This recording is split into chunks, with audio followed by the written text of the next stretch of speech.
Good morning, good afternoon, good evening, wherever you are in the world, and welcome back to Sip and Talk. And a very warm welcome to all our Sip and Talkers. I am feeling particularly fantastic today. I just booked a flight, feeling all organized. But not before I, the ever-rational one, jumped in to double-check all your flight and visa details. You did, and honestly, for good reason. Especially after the story our Taiwanese listener sent us. Yeah. It started out so funny, but then the more I thought about it, the more, I don't know, unnerving it got. It's one of those stories that really sticks with you. Totally. So get this. There's this young woman in Taiwan. She's planning her very first trip abroad to Japan. Super exciting, right? The first trip is always a huge deal. But she's in a total panic. She's online asking all these questions like, how do I even apply for the visa? And how much money do I need for the asset verification? Okay, I see where this is going. For anyone who doesn't know, that's not a thing. Exactly. The online forums just lit up. People were so confused saying, oh, what are you talking about? A Taiwan passport gets you 90 days in Japan, visa-free. You just go. So what was her explanation? Well, this is the kicker. She comes back and sort of sheepishly admits that she's been spending hours and hours every day scrolling through these travel strategy guides. They call them gonglu, on an app called Xiaohongshu. Little Red Book for our English-speaking listeners. Right, and she had so deeply absorbed the rules and the bureaucratic hurdles that apply to mainland Chinese travelers that she just overwrote her own reality. She completely forgot her own passport's privileges. She became what the internet there started calling an internalized Chinese. Yes, and it's such a striking term. It is, and that single story, as funny as it is on the surface, really encapsulates what political scientists and sociologists in Taiwan were tracking all through 2025. It's a real-world example of this collision between what academics call an information cocoon and a full-blown cognitive shift. And it went from being, a niche internet meme to a serious societal debate almost overnight, because it showed a direct, measurable, real-world consequence of algorithmic saturation. And the timing on this wasn't random, right? This whole conversation blew up near the end of 2025. Exactly, because in early December, the Taiwanese government actually had to step in. Their anti-fraud command center implemented a temporary one-year DNS block. A stop parsing order, is that what it was? Basically, yeah. It was a technical move to restrict access to the app because of documented cases of fraud and, more broadly, national security concern. So that government action just ripped the curtain away. It did. It pulled this whole underlying debate about digital unified front warfare and cultural penetration out from behind the, pretty pictures of lattes and fashion. It forced a public conversation about how this constant, massive-scale information bombardment, our listeners have called it the strategy of speaking wrong things loudly, can just wear down a society's defenses. That's the real exhaustion of it. It feels like you have to summon 100 units of energy facts, history, legal arguments, just to push back against one single, loud, incorrect claim that's been casually talked out there by this digital army. And you have to do it again and again. It's designed to make you give up. Precisely. So that's our mission today. We want to cut through that fatigue. We need to break down the mechanism that allows this internalization to even happen. And then, most importantly, figure out how an average person can grasp the core counter logic. How do you push back without getting exhausted? And how do young people avoid becoming, another visa for Japan story? Can an algorithm really make you forget who you are, what passport you hold in your hand? Let's get into it. So let's start with the big question. Is this just like a weird technological glitch? Because when I look at these apps and I've scrolled through them, they look harmless. They're designed to look harmless. They're beautiful. They really are. Yeah. The UI is great. It's all just lifestyle content. Finding cool new cafes or shops with called dry goods or gangro. Practical tips. It feels completely apolitical. And that's the genius of the strategy, if you can call it that. The utility, the aesthetic, that's the Trojan horse. The moment you look past the beautiful design, you run straight into this core issue of decontextualization. Stripping out the context. Completely. And it's not an accident. Research from major Taiwanese outlets like Commonwealth Magazine and, various academic studies all point to the same thing. The content isn't just curated for beauty. It's intensely filtered. It's censored. So you see the amazing vacation spot. But you don't see the local protests happening a block away. You don't see any discussion of human rights or any historical fact that might contradict the official narrative. It's a Potemkin village, but for information. That's a great way to put it. When you systematically remove the political, the legal, the historical context that actually shapes the reality of the person creating the content, well, what's left? Just the pretty picture. Exactly. And that pretty picture starts to implicitly carry the weight of the system that produced it. The content feels universal, but the logic behind it, the administrative and bureaucratic logic, is very specific and very centralized. Can you give us another example of this beyond just the visa thing? Sure. A really clear one is what's happening with language. Internalized language. It seems so small at first. Like what? Okay, so young Taiwanese users, after spending so much time on the app, start to just adopt mainland Chinese terminology. Instead of their local word for quality, they'll start using ziliang. Instead of saying power bank, it becomes changdianbo. But hold on. People pick up slang from the internet all the time. Yeah. I mean, British slang pops up in America. American slang is everywhere. What makes this different?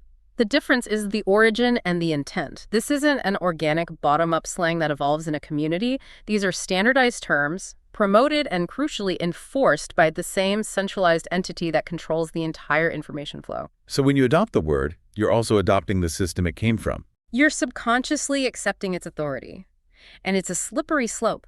It often leads to adopting politically loaded terms, sometimes without even realizing it, like using specific state-endorsed slurs for Japan, for instance, which come packaged with a whole lot of state-sponsored historical revisionism. The language is like a gateway drug for the logic. It is. And that brings us to the core psychological engine behind all of this. It's called vicarious experience overload. This is where the visa story makes perfect, if terrifying, sense. Okay, break that down for us. Vicarious experience. It's all about how your brain stores information. Let's say you, the listener, know for a fact that you have a key to your own house. That's one data point. It's true. It's correct. Okay, I have a key. But what if you then spend 3 hours a day, every single day, watching incredibly detailed, high-definition videos of someone else picking the lock to their house? You see the tools they use, you learn the technique, you feel their frustration, and then their success. My brain is storing all of that detailed information. It's storing it as a valid, high-frequency experience related to the category of getting into my house. So then one day you come home, you're tired, you're distracted. What's the first solution your brain is going to offer you? Probably not the key in my pocket. It's going to be the lock-picking technique I've seen 1,000 times. That's it. The sheer frequency of the vicarious experience overwhelms the single factual data point of your own reality. That woman was holding a Taiwanese passport, a physical object, but her brain was running mainland Chinese administrative software. That is a total disconnect. It's a definition of a cognitive shift. High frequency beats high fidelity. And the data shows this is aimed at a very specific group. A very critical demographic. Research in 2025 from Professor Chuang Po Chung showed that users on this platform from Taiwan were over 3 million. And who were they? Primarily women, aged 18 to 23. Wow. That's a huge slice of the next generation of leaders, of voters, of parents, whose basic cognitive map of the world is being subtly redrawn to favor an external authoritarian logic.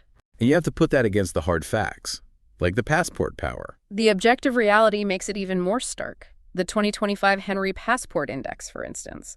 A Taiwanese passport gets you into over 140 countries, visa-free or visa on arrival. And a mainland Chinese passport. Around 80. And crucially, yes, it still requires a tourist visa for Japan. Which is why there are so many of those strategy guides in the first place. It's a real need for that user base. But the algorithm doesn't care. It doesn't distinguish. It just sees Japan travel guide and pushes it into the information cocoon, effectively teaching a problem that doesn't exist for the Taiwanese user. You know, it's impossible to ignore the strategic side of this. You mentioned a CCP scholar. Yes, Zhang Weiwei from Fudan University. He stated quite openly in a 2025 lecture that the youth in Taiwan embracing these platforms makes future governance, and I'm quoting here, easier than Hong Kong after a potential unification. So they're not even hiding it. It's a declared strategic benefit. It's seen as a form of cognitive and cultural conquest that paves the way for political conquest. Which brings us back to the government's response. The DNS block. We touched on the forbidden fruit effect. Doesn't blocking it just make it seem cooler, more rebellious? It's a huge risk, and you saw it immediately. VPN guides were being shared everywhere. It makes the government look old and clunky. It does, and that's the tightrope they have to walk. It's this constant tension between defending what's called digital sovereignty and, not looking like you're just engaging in censorship. What does losing digital sovereignty actually mean for a regular person, though? It sounds so abstract. It means you lose control over your own data, for one. But more importantly, it means a foreign platform starts to dictate your perception of your own country's reality. Like the visa story. Exactly. A DNS block, even if it's clumsy, is a state trying to exercise its basic right to regulate an information flow that is actively undermining its own citizens' understanding of their rights. So when an algorithm can make you doubt your own passport, it's no longer about fashion. It's about sovereignty. The platform is exercising a kind of soft sovereignty over the individual, and that overrides the sovereignty of their own government. This is about reclaiming the right to a factual reality inside your own borders. So if the first part of our discussion was about the psychological accident, the joke, this next part is about the strategic reality, the silent invasion. Okay. We have to connect these dots. We have to draw a straight line from that aesthetically pleasing, curated content all the way to the core goal of the unified front. Which is? Which is, in the simplest terms, the elimination of the Republic of China government and the annexation of Taiwan by transitioning it into the mainland mode. Okay, so I have to challenge you on this because this is where it can sound like a conspiracy theory to some people. You're saying a restaurant review app is part of a grand strategy to take over a country. I am. How does a post about a cute cafe connect to eliminating a government? There are no political manifestos in these posts. It's recipes and skincare routines. And that's exactly why it's so sophisticated. The lack of overt politics is the strategy. It relies on what we can call the seizure of context. Seizing the context. Yes. The goal is to create this persistent subconscious feeling that, you know what, there really is no difference between the two sides. Why would you bother resisting a political unification if your day-to-day life, your digital tools, your vocabulary is already identical to the mainland's model? So every time I start using their slang, or I start worrying about things like real name registration for my social media, I'm subconsciously provincializing myself. That's the perfect word for it. You're accepting the administrative and cultural standards of a province, not an independent state. The political change then feels less like an invasion. And more like a simple software update, a bureaucratic cleanup. That is how you erode the will to resist. You make the transition feel natural, inevitable, and frankly, more convenient and beautiful. So there's a process here, series of stages. There are. We can break it down into 4 stages of this mainland mode transformation. The first, and the most important, is language assimilation. We talked about this, using their words. Right. It's about algorithmically dominating the information space to promote simplified Chinese and mainland slang. But the key result isn't just a language switch. It's the loss of Taiwan's unique traditional script context. And it positions the mainland as the cultural authority, the real China. Which validates their historical claim to political authority.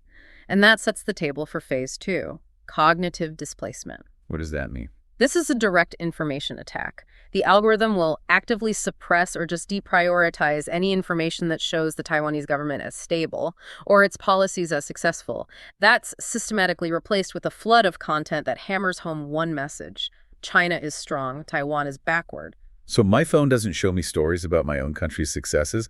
It only shows me glittering skylines and high-speed rail somewhere else. Creating the illusion that a return is necessary for progress. It's designed to make you lose faith in your own system, to see your own democratically elected government as a dusty, inefficient obstacle to the shiny future you see on your screen. Which then leads to the third stage. Legal dissolution. This is the operational part. This is where the visa story lives. By normalizing the mainland's legal and administrative burdens. Exactly. Real name registration, heavy censorship, complex visa rules. When these things are constantly presented in lifestyle and travel guides as just the normal way of doing things, the legal sovereignty of your own country starts to feel strange. It starts to feel old-fashioned. You're being trained to operate under an authoritarian system before the politics have even changed. You are pre-programming citizens to accept a fundamental downgrade in their legal rights and framing it as an upgrade in efficiency. And then comes the final emotional push. The 4th stage, emotional resonance.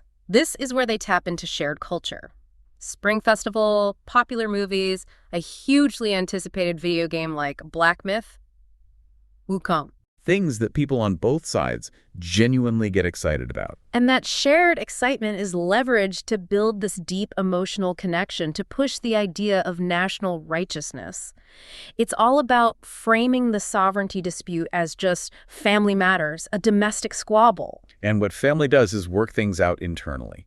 You don't call in the neighbors or the police. You don't need international support. By the time the final political message is delivered, the target user has already accepted the linguistic, the administrative, and the emotional framework of the mainland. They feel alienated from their own political reality. And this is why the apolitical look of the app is so crucial. It's a form of subliminal persuasion. The platform never has to post, "Let's unify." Right. Doesn't need to. Every single post implicitly reinforces the message that the Chinese model is convenient, beautiful, and powerful. The cumulative effect just wears you down. It creates a cognitive inertia that pushes you away from your own government. The Financial Times had a great analysis of this. They don't call it traditional warfare. They call it a gray zone conflict. A battle for identity, not territory. And The Economist coined the perfect term for the tactic itself, sharp power. And we need to be clear about the difference. Soft power is attraction. It's Hollywood movies or Coca-Cola making people want to be like you. Sharp power is different. Sharp power is penetration and corruption. It doesn't try to win your heart and mind. It just infiltrates your information ecosystem and dismantles it from the inside out. It creates a self-inflicted cognitive wound. So soft power attracts, but sharp power overrides. It gets people to voluntarily switch off the lights in their own house because the filtered, amplified light from the neighbor's house just seems so much brighter. The sheer scale of this is what's so hard to wrap your head around. Let's just do the math for a second. It's staggering. It is. China's population is 1.4 billion people. Okay, now let's be super, super conservative. Let's say only 1/10 of 1% of that population. No, let's say 1,000. 1 out of every 1,000 people is involved in some kind of online influence operation targeting Taiwan. Okay, a very conservative number. That's still 1.4 million people. 1.4 million. That is a digital army larger than the entire population of many capital cities around the world. And they are waging a nonstop, asymmetrical war against a civilian population of 23 million. It's a digital meat grinder. It is. And the central question becomes, how can a handful of Taiwanese journalists, creators, and government fact-checkers possibly keep up with that volume? You can't. It's impossible. You can't compete on volume, and that's the point. The goal of this scale is to execute what military strategists would call an all-channel cognitive saturation attack. The goal is psychological. Entirely. It's designed to overwhelm your ability to think for yourself by creating this crushing, fabricated sense of a majority consensus, a virtual majority. So even if I'm personally sure of my Elise, if every single comment section I read, every video I watch, every search result I get is telling me my country is failing and resistance is pointless, I'm going to start to feel totally alone. You start to question your own sanity. The sheer volume creates immense social pressure to just conform, which leads to that voluntary, self-inflicted internalization we keep coming back to. Social pressure driven by data. It's a silent killer of dissent. And analysis shows it's being deployed through at least 4 specialized channels. Okay, let's walk through them. Channel 1. Short video, your TikToks, your Reels. This is where highly organized teams churn out massive amounts of content. The classic format is the Taiwan is backward, mainland is advanced comparison. I've seen these. They're very slick. High production value. And they're engineered to create dissatisfaction with the status quo, to foster this kind of worship of the strong power. They create a narrative that Taiwan is stagnant and the only way forward is through them. And the short format is designed to bypass your critical thinking. It's just a quick emotional hit. Precisely. Then you have Channel 2, gaming and forums. This is the classic stomping ground of the Shuijin, the paid commenters or water army. Their job is just to flood the zone. Flood the zone and guide the conversation through aggression and sheer numbers. Any political discussion that goes against the official narrative is immediately swarmed. Dissenting voices are attacked, reported, shouted down. Which makes anyone who supports the ROC government look like some kind of isolated radical extremist. It pushes This is an existential threat to the concept of truth itself. Generative AI means you can now create massive amounts of false information that is perfectly customized to your target. So it's not just a generic fake video. It's a fake video with a perfect Taiwanese accent, referencing local landmarks using local slang. Exactly. Yeah. The ability to create hyper-localized fake content at an industrial scale makes verification impossible. You can't fact-check 10,000 unique deepfakes that were generated in the last hour. So what happens? The average person just gives up. They give up on the idea of truth. They just choose the information that feels the most comfortable or the one that's easiest to believe. And which one is that? The one they've been seeing over and over and over again. Which is the perfect breeding ground for the illusion of truth effect. It's a known cognitive bias. If you repeat something often enough, even if it's a lie, the human brain starts to accept it as true just because it's familiar. And this is where the political firewall of that young, busy, apathetic person just crumbles. They don't have the deep historical or political context to fight back. So they grab on to the most frequently seen logic, the mainland model, as a life raft in this overwhelming sea of information. And that's how it happens. That's how the legitimacy of a democratic government gets eroded, not by a formal declaration of war, but by the collective daily output of that 1.4 million strong digital army, which leads the target population to start saying things like, "We are a broken island and the motherland is so powerful."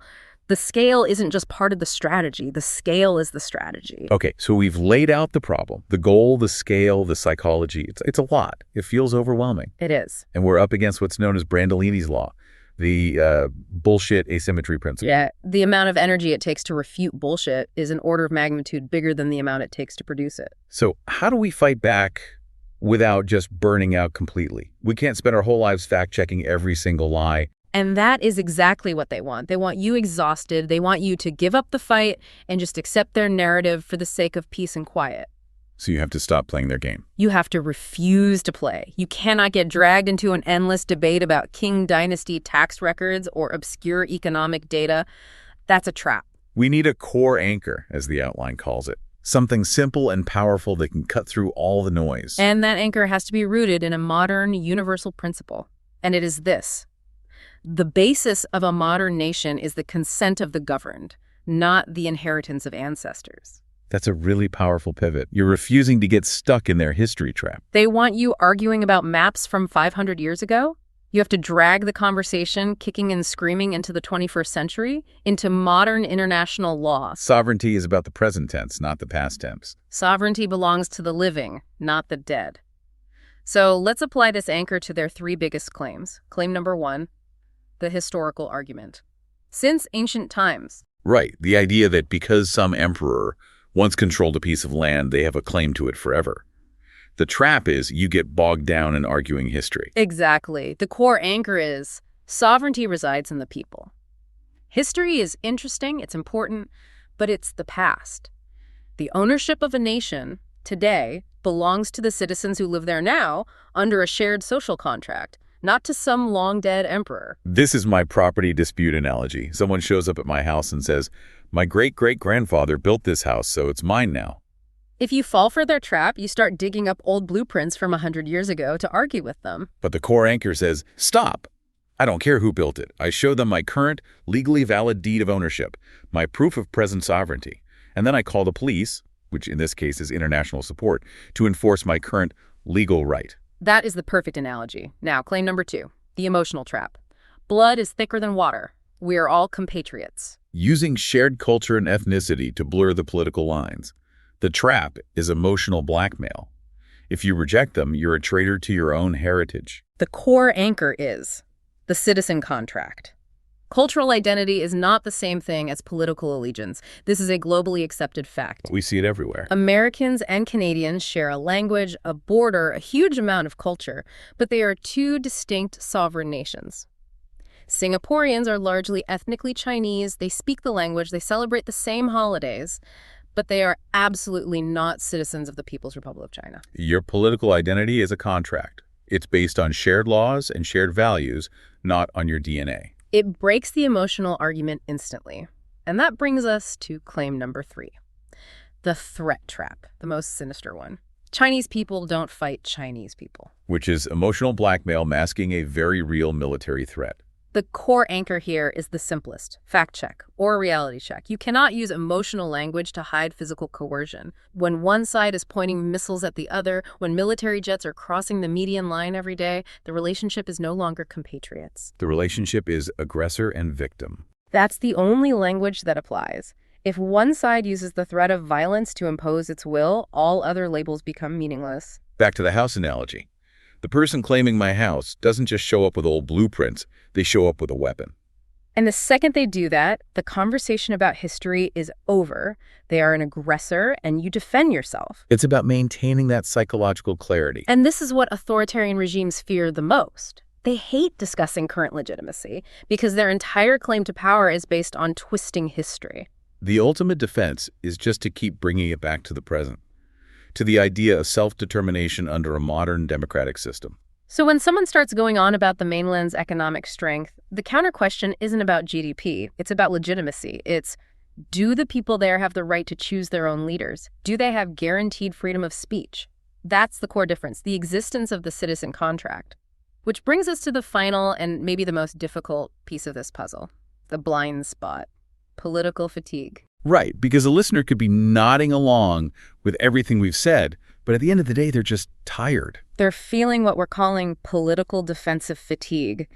They are so crushed by low wages, by the high cost of housing, that they just don't have the energy. They see politics as this dirty, distant game that has nothing to do with their daily survival. I'm just trying to pay my rent. I don't have time for this. But that's the fundamental misunderstanding. Those life problems, your rent, your internet freedom, the quality of your healthcare, how easy it is to travel, they are not separate from politics. They are the direct, tangible results of political decisions. You can't separate your personal economic reality from the political system you live under. So we have to reframe this. We have to move away from abstract ideology and talk about this in the language of consumer rights. I like that. So let's try this concept: politics as a life service subscription contract. Exactly. Think of your citizenship, your democracy, as a premium subscription service. You're a shareholder in this company called Taiwan, and this subscription comes with a package of high-value features. Okay, what are the premium features I get with my Taiwan subscription? Feature 1, global mobility. That passport with 140-plus visa-free destinations. Feature 2, digital freedom, the right to use Google to say whatever you want online without fear of being arrested. Feature 3, rule of law, the guarantee that your property can't just be seized by the government on a whim. Okay, so these are my user benefits. Now, what happens if your service provider gets switched to the mainland mode? Your premium subscription is instantly downgraded. Your global mobility feature gets slashed to about 80 countries with way more visa applications. Your digital freedom feature is gone. Your rule of law feature is gone. I lose immediate, tangible, personal convenience. My life gets harder. This isn't about patriotism. It's about protecting your benefits. It's civilian egoism. You don't have to be a political activist. You just have to be selfish about keeping your premium subscription package. And we can look at real-world case studies of what happens when people let their subscription lapse. The cost of apathy. Look at the UK and Brexit. In 2016, a huge number of young people just didn't vote. They were too busy. They thought it wouldn't happen. And what was the immediate personal cost? They lost the right to freely live, work, and study in 27 other countries. Their mobility was instantly degraded. A massive personal convenience gone overnight, not to mention the price of everything they buy went up. A political decision had a direct impact on their wallet. Look at Hong Kong from 2014 to 2020.